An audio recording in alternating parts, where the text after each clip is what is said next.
single night. Now, the show did close last night as planned, but my next guest felt she had to do something about the depiction of violence against our president. So during Friday evening's performance, Loomer stormed the stage, interrupting the performance, denouncing the depiction of violence against the right. And following the interruption, Loomer was in fact arrested by the NYPD. She joins us now. Why was this thing so important?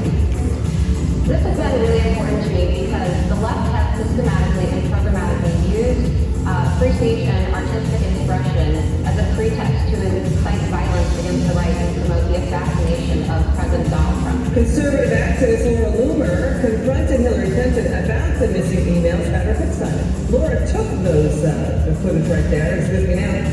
What was it like to confront Hillary Clinton? Hi, it's so great to see you. It's great for you to be here. Thanks for having me. Thank you for coming. Thanks for having me. So the American people would really like to know what happened to your 33,000 emails. What happened to Benghazi? Don't read the book. What happened to the millions of dollars that was supposed to go to the people in Haiti? You know what? I'm so sorry. These things that are untrue. Stunned silence from former FBI Director James Comey as he finally faces the tough question during his national book tour. Hey, Mr. Comey. Hey, how is it ethical to brief the President of the United States on an unverifiable and salacious dossier? And how is it ethical leadership to not tell him that his political opposition, Hillary Clinton, paid for that? You didn't disclose that information. Why did you disclose to President Trump that his opposition paid for Clinton? You call for jihad in the United States, saying there's nothing Christian going on. When you criticize Me Too darling, Alyssa Milano was confronted by freelance journalist Loomer about her support for controversial women's march leader, Palestinian activist Linda Sarsour. I'm going to ask you right now to disavow Linda Sarsour because she is supporting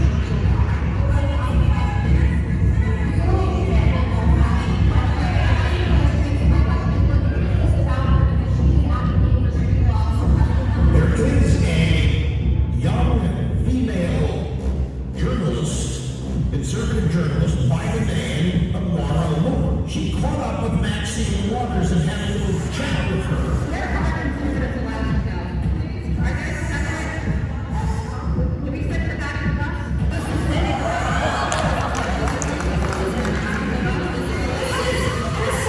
Allegation!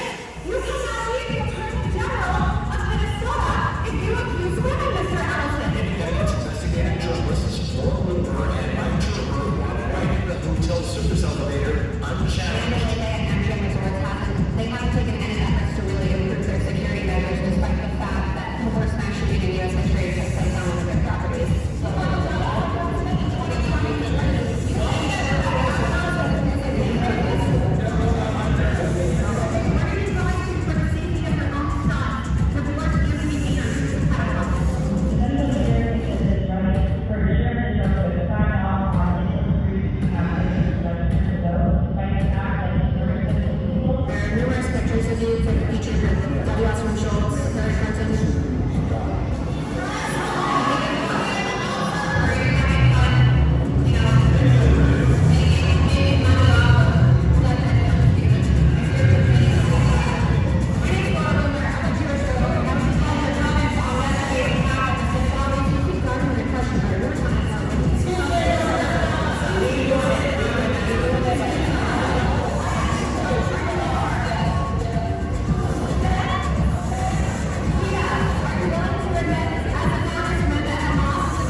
the men out and I appreciate those who are fighting up in this fight.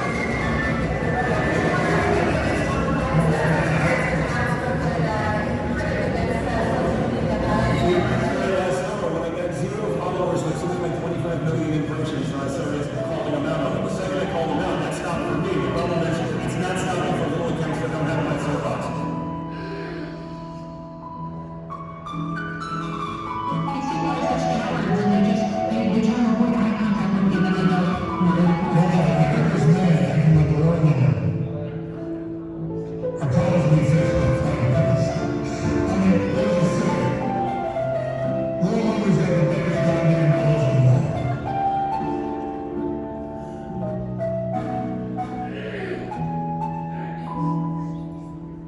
We've talked about this in precedent before, and it's too late because Jack Dorsey is trying to influence the election, to sway the election, because the Democrats steal the election. That's why he's censoring the chat against conservatives. You are a liar, Jack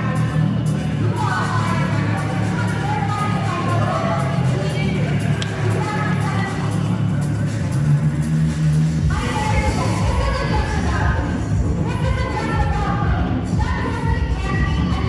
You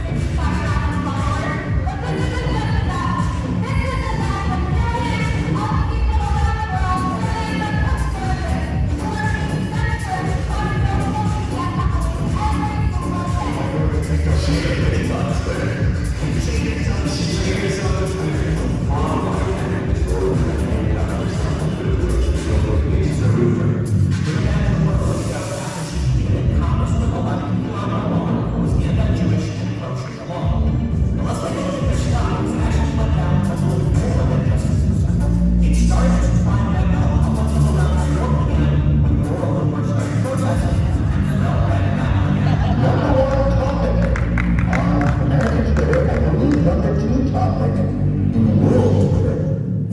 Now, baby boomers don't think that's about nothing, but I sure do. Okay, a super far-right woman named Loomer got banned from Twitter and then handcuffed herself to Twitter headquarters to protest. I was like, what? She's gonna get in so much trouble.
That's right, the band recording live streaming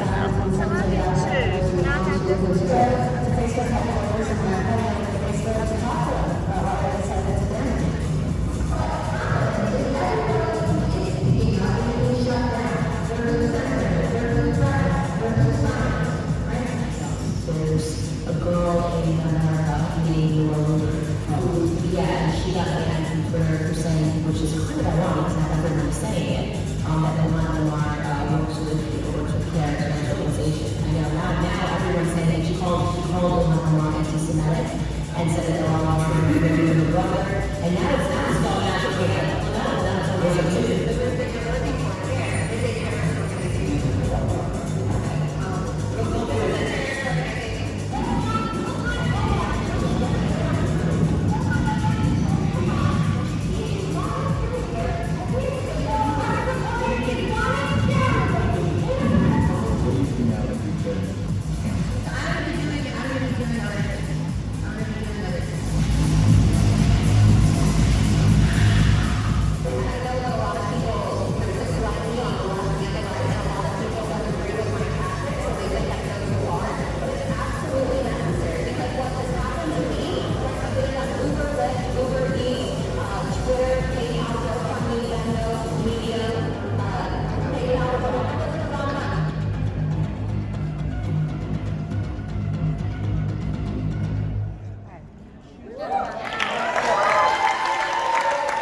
to be back in Miami. You know, a lot of people don't know this, but the beginning of my bands actually began in Miami, where I was working and going to college at Barry University, and I was banned from my alma mater and kicked out of college for doing an expose with James O'Keefe.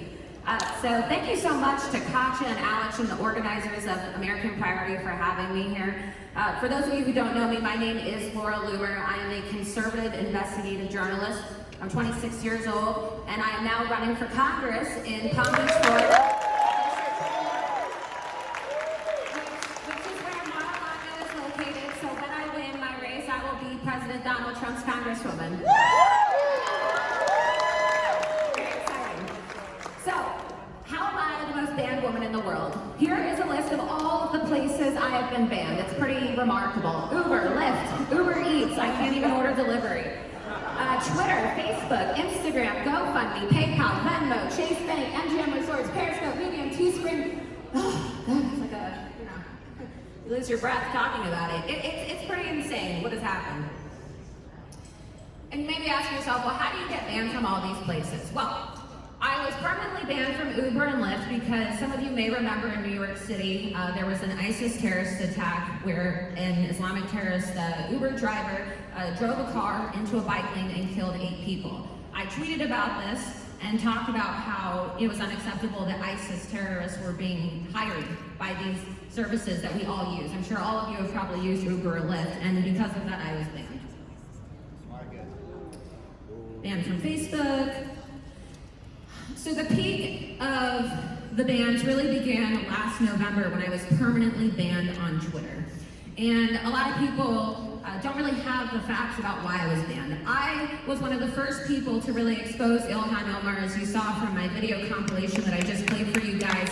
I was on the ground in Minnesota asking her why she married her brother, why she hates Jews, why she aligns herself with actual dangerous individuals.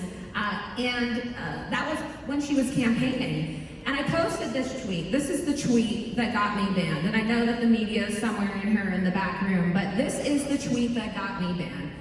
Isn't it ironic how the Twitter moment used to celebrate women, LGBTQ, and minorities is a picture of Ilhan Omar? Ilhan is pro-Sharia. Ilhan is pro-FGM. Under Sharia, homosexuals are oppressed and killed. Women are abused and forced to wear the hijab. Ilhan is anti-Jewish. That's the tweet that I was banned for. And it is 100% factual, and yet I was deemed, hateful. They said that was hate speech. They said that I was a white supremacist. They called me a Nazi, even though I'm a Jewish woman. I mean, it's unreal. It's unreal. Wow. And you can see, if I'm banned, then I think that every single Democrat in Congress or Nancy Pelosi should also be banned, because they said the same thing. They said the same thing. The Democrats drafted an anti-Semitism resolution following Ilhan Omar's remarks on Israel. Okay, so every Democrat, including Nancy Pelosi, had to agree when they came to this resolution when Omar was tweeting nasty things about Jewish people, but they weren't banned, right? So what is the double standard? Well, the thing is raise your hand if you have been banned on Facebook or thrown in Facebook jail or Twitter jail or had some type of censorship, right? Most of you are raising your hands. This is a problem, and what we're seeing is the double standard with social media. There are 2 sets of rules in this country, depending on whether you're a Republican or a Trump supporter or a Democrat. And we see that if you are on the left, you are allowed to call for the president to be assassinated. You are allowed to incite violence against Trump supporters. But if you're a Republican, you will be banned for simply expressing support. And, when I was banned on Twitter, I was wondering, were there outside lobby groups that banned me? What's the story here? Why was I really banned? And then the Wall Street Journal released this bombshell expose in January. And they found that CAIR, the Council on American Islamic Relations, which is a designated Islamic terrorist organization in the UAE, it's a Muslim Brotherhood entity. Federal judges in the United States during the Holy Land Foundation terrorism trial found that they were supporting Hamas, which our government recognizes as a terrorist organization. They had a meeting with Twitter executives and asked them to ban me. And Twitter said, okay. So we have big issues, right? In my case, it's it's an Islamic terrorist organization. But in many of your cases, it could be the SPLC, right? They got Gavin McInnes banned. They're getting a lot of people banned. It could be the ADL. There's a lot of different left-wing social justice warrior organizations that like to, falsely advertise themselves as civil rights groups or, advocacy groups fighting defamation when all they really do is run smear campaigns. You can see another report. And look, this is not a conspiracy. The FBI was actually forced to cut off ties with CARE due to their ties to terrorism, and this is who Jack Dorsey is taking meetings with, right? I am banned on Twitter, but the Muslim Brotherhood has a verified Twitter account. I am banned on Twitter, but Hamas has a Twitter account and a Facebook account.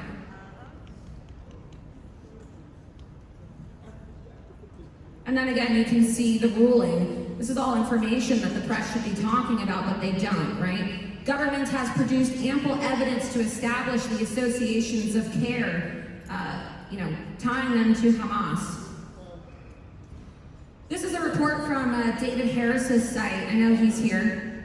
The CARE official who got me banned, this is the woman who was quoted in the Wall Street Journal report saying that they ran this lobby effort, is a self-admitted jihadist, okay? So you saw the tweet that I was banned for. I said Ilhan Omar was anti-Jewish. Well, let's take a look at Zara Bilhu's tweets, okay? Wow, that's a really nice tweet at the bottom. Notice she has a blue verified check mark. Twitter took mine away because they said I was a white supremacist. I will not renounce jihad, khilafah, or sharia. Raise your hand if you know what jihad is. Yeah, jihad in Islamic scripture is defined as warfare against non-Muslims, okay? Violent warfare. So this is who the tech executives are meeting with. They're also meeting with the head of the SPLC, who was just forced to resign because he had a racial controversy in his own office, and then his 16-year-old daughter accused him of sexually molesting her. These are the people who Jack Dorsey and Mark Zuckerberg are meeting with to ban Trump supporters and to determine what is hate speech and what is and isn't allowed on social media. Well, look, the conversation right now about social media censorship is very surface level.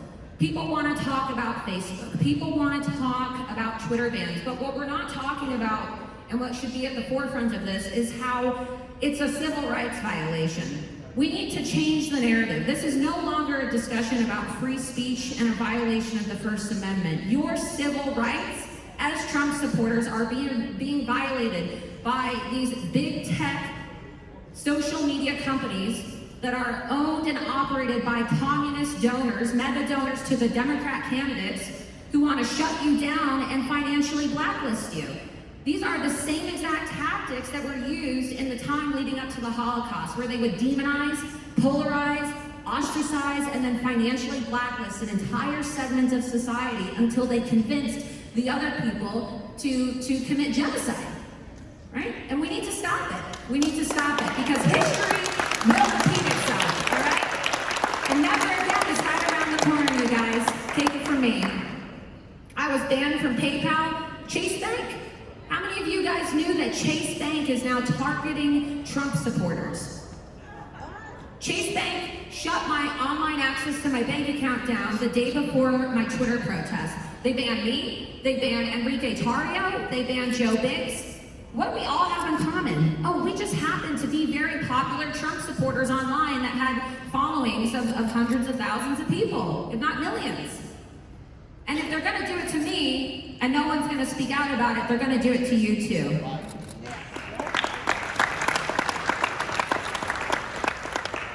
So what am I doing to fight back against this? Well, as you saw at the end of my video presentation, I'm running for Congress. Because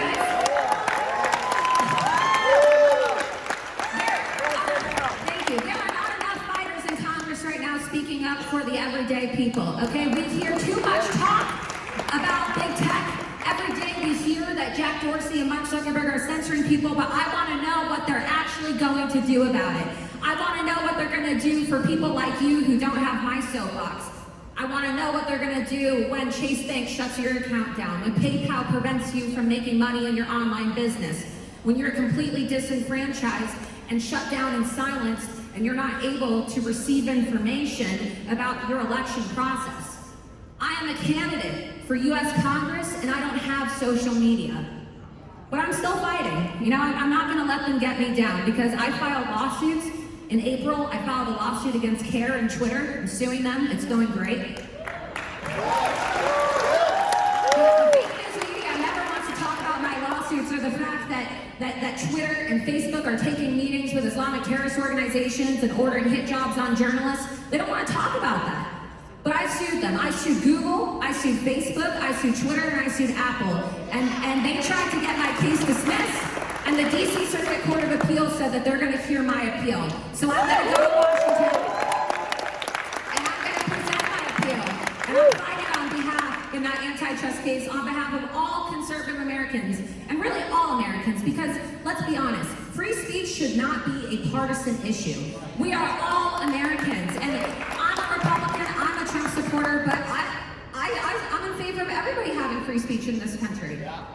It's not a partisan issue, and it's sad that Democrat representatives like Lois Frankel, who I'm running against, wouldn't help me when I went to her and asked her for help. But that's the issue, guys. That's the issue that really set me over the edge. Because, you know, I love my district. I love living in Palm Beach, Florida. How could you not love Florida? It's beautiful here, right? I love it. And I'm really passionate about serving my country and giving back, and especially now that I'm banned, I figured, what's the best way that I can continue to give back? And that's when I realized I just gotta run for office, right? I gotta run for office because isn't it crazy, you guys, how the Democrats for 3.5 years, almost 4 now, have been trying to divide our country with false accusations of Russian collusion, and now they're trying to impeach the best president we have ever had in this country. Donald Trump accomplished more than any other president in this country. And what I want to know is, when are we going to have hearings? When is Jack Dorsey and Mark Zuckerberg going to be dragged before Congress and held accountable for committing perjury, for lying to Congress? Why aren't our representatives as concerned about these Democrats and far-left agitators like Jack Dorsey and Mark Zuckerberg, who are aiding the Chinese government and committing human rights violations and censoring people all around the world? Right? Why aren't these people being dragged before Congress and being held accountable? Well, when I'm in Congress and I'm gonna get elected, you guys, it's gonna happen whether they like it or not. I'm gonna do it. It's gonna happen. As I mentioned, my case is going to Washington. It's gonna be heard in front of the DC Circuit Court of Appeals. You know, they don't just ban you. The most dangerous part about this is the fact that these companies label you as dangerous. They will label you as a terrorist. How many of you are NRA members? Right? I'm a member of the NRA too. In San Francisco, I believe they just passed some resolution to identify NRA supporters as domestic terrorists. So all of you guys are like me. You're like a domestic terrorist. You're a dangerous individual. And this is what Facebook is now doing. On May 2nd, they targeted 5 high-profile Republicans and Trump supporters, myself included, and they banned us on Facebook and Instagram, and they said that we were dangerous individuals, okay? And it's interesting because in their classification of a dangerous individual, it was somebody who is a mass murderer, a serial killer, or somebody who is a terrorist. I don't fit that bill. I've never murdered anyone. I'm not a member of any terrorist organizations unless you want to call the NRA one. But I don't know where these people get the authority to just ruin people's lives and designate them and defame them and put a target on their back in society. A whistleblower report just came out last month that showed that Facebook was auto-generating advertisements for ISIS. They are auto-generating advertisements for ISIS. So ISIS is not dangerous to Facebook, but if you are a 26-year-old Jewish Trump supporter, you're too dangerous. You're just too dangerous. So what did I do? I fought back. I'm suing Facebook for $3 billion for defamation.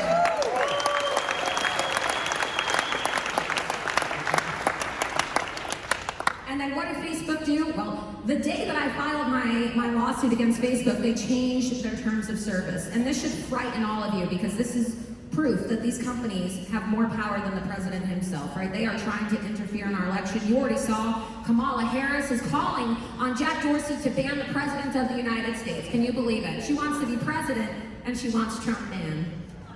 This is a real screenshot from Facebook's community terms of service that has now been changed, that they updated the day that I filed my lawsuit. It says, do not post threats that could lead to death and other forms of high severity violence of any target where the threat is defined as any of the following. Statements of intent to commit high severity violence or calls for high severity violence unless, keyword, unless the target is an organization or individual covered in the Dangerous Individuals and Organizations Policy. Well, look at this. What does that say? What does that say? The company removed right-wing personalities, Milo Yiannopoulos, Paul Joseph Watson, and Laura Loomer, along with Alex Jones' site InfoWars, and branded them as dangerous individuals. So, in other words, if you're a Trump supporter and you have millions of followers and you're helping spread the president's message, it's open season, and people are allowed to commit lethal violence, high-severity violence, whatever that means. And these are the people that want to take away your guns, right? So just remember that. These are the same people who are telling you that you don't have a right to defend yourself. You can see the report, Facebook sanctions violent threats against dangerous individuals. And how many of you heard this on the mainstream media? Did you hear this? Why isn't Fox News talking about this? What has happened to Fox News, right? Do we even have conservative media in this country anymore? Even if it's not Fox News, does the mainstream media hate Trump supporters so much that they think that it's acceptable for us to be told that we deserve to die and have violent threats posted about us on Facebook? They are one of the most powerful tech companies in the world with 2 billion users. All right, and we need our representatives in Congress and our media officials to be speaking up about this more, because it is going to get violent, and it's going to get violent fast. And I'm doing the best I can to do my part, but people need to speak up because these people have too much power.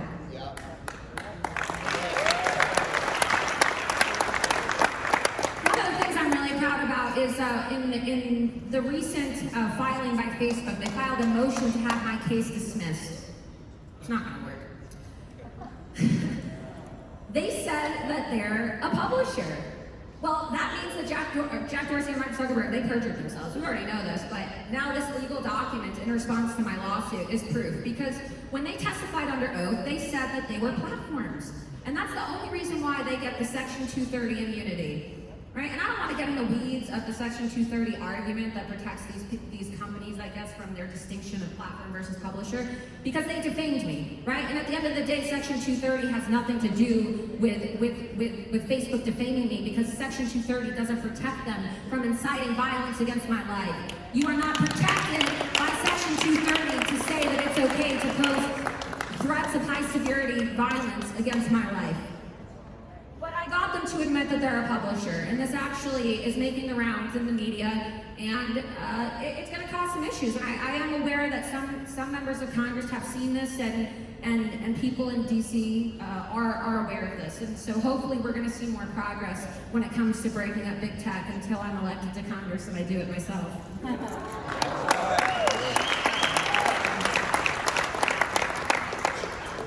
So Palm Beach, Florida, my district, District 21, it is about an hour and a half north of here.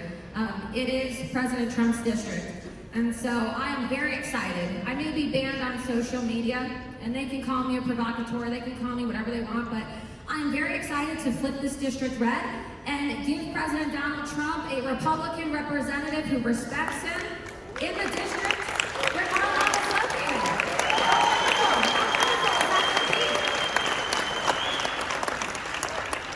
And you can see the press is already talking about it. I mean, I'm banned on social media. This was a report in the Palm Beach Post from 2 days ago. Candidate banned from social media. So, look, we can listen to CNN and fake news and all the media try to tell us that the Russians interfered in the election.